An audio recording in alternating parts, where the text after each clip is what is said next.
Ni rangi tu. Rangi ya mtu haionyeshi kwamba ndo mtu bora, bali anaweza kuwa mtu mweusi na akawa ni bora mbele ya Mungu. Anaweza kuwa mtu ni mweupe akawa ni bora mbele ya Mungu, na anaweza kuwa kinyume chake vile vile. Kwa hivyo usije ukaona bana, mimi rangi yangu. Rangi yako ni kitu gani? Haimuingizi mtu peponi.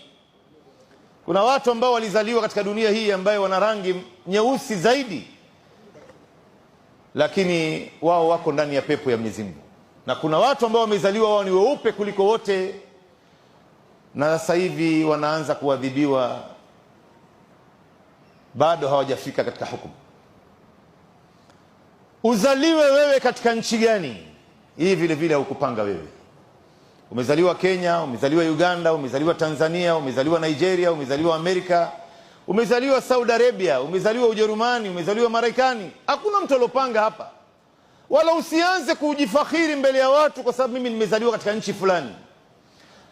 Wala usianze kumdharau mtu kwa sababu ametoka katika nchi fulani. Hata kuna mmoja amewahi kumripoti ndugu yake Muislamu, akasema yule fulani bwana si katika nchi yetu, yule si katika mtaa wetu ule.